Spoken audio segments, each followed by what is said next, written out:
Lukewarm Christianity has become relatively popular among some Christians today, and it exists on a false premise that assumes that what's most important with your beliefs is that it first doesn't offend anyone, and anything else is just secondary. This premise shows more consistency with the curious agnostic's worldview than it does with the biblical Christian's worldview. This is because both the lukewarm Christian and the curious agnostic miss the chief reason for believing in Christianity above all other reasons. Paul gives us this reason in 1 Corinthians 15:14, saying, "And if Christ has not been raised, then our preaching is in vain, your faith is also in vain." This reveals to us that the most fundamental reason to believe in Christianity must be because it's true. And I know it seems like it should be obvious or intuitively a basic starting point, but so many times it gets ignored by non-Christians that are looking into the faith, and even self-proclaimed Christians that have only come to accept some things about Christianity.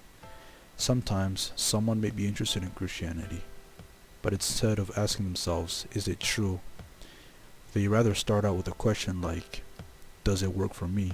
Will it work for me? Is it too offensive? How will people view me if I'm open about it? Which are only few among many internal questions.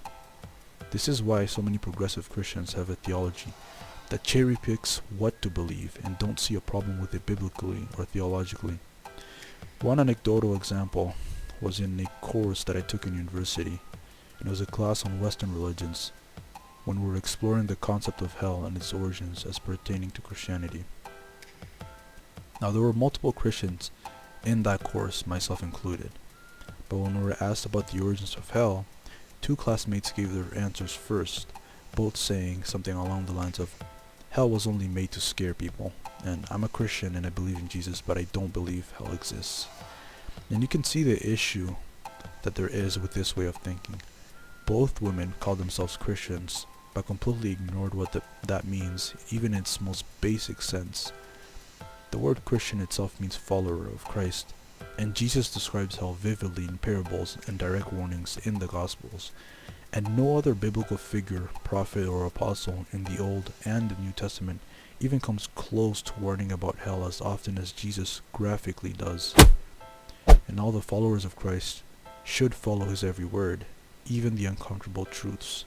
That's why Jesus in John 14:15 plainly says, "If you love me, you will keep my commandments." Now, my point isn't to look down on those two classmates. It's to point out how we can't go halfway with Jesus. There is no middle ground, and the disciples understood this. It's not enough to ask yourself if Christianity works, if the social benefits are worth giving it a chance, if it's enough that Christianity makes you feel like you're morally a better person than you were before. It simply isn't enough. It is as the great Christian theologian Timothy Keller once said, "If Jesus rose from the dead, then you have to accept all that he said. If he didn't rise from the dead, then why worry about any of what he said?" The issue on which everything hangs is not whether or not you like his teachings, but whether or not he rose from the dead. So remember, if you reject Jesus, then do so wholly. But if you accept him, then do so wholly. Look to him as Savior, as the firstborn among the resurrected, who because he has risen, can also and will raise you up. Accept his easy teachings, his hard teachings, which are altogether good teachings. Humbly fall on your knees before him, and profess him in all that he is, as doubting Thomas once did in witnessing the resurrected Jesus, and say to him from the depths of your soul, you must confess to him, "My Lord and my God."